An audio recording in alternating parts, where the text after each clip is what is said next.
Аз съм Ангел Костевски и днес ще ви покажем отвътре как играта беше направена.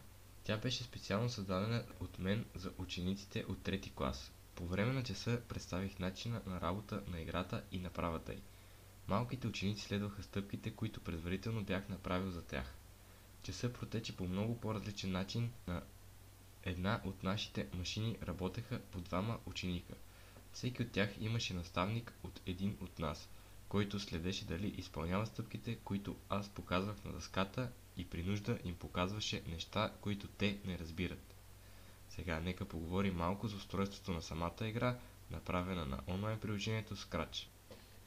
Това е кода, който сме създали за нашия робот. Всеки един от нашите герои има код, когато бъде натиснат този ред флаг да се покаже, и когато е натиснат клавиша P да се скрие. Използвали сме също така една линия, която ни помага да може светкавицата по-лесно да достига до нея и да се връща обратно, след като я докосне. Това са ни различните видове боболечки, които сме използвали, и при оцелването от тази светкавица всяка от боболечките се скрива и добавя към нашата променлива една точка.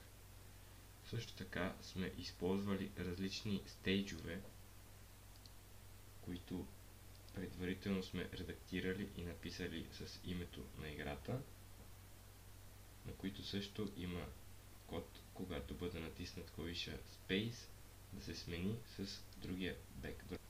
Сега ще ви покажем част от дискусията след края на урока. Да, те знаеха една малка част от работата с Scratch. Знаеха да местят обектите само в точно определени позиции.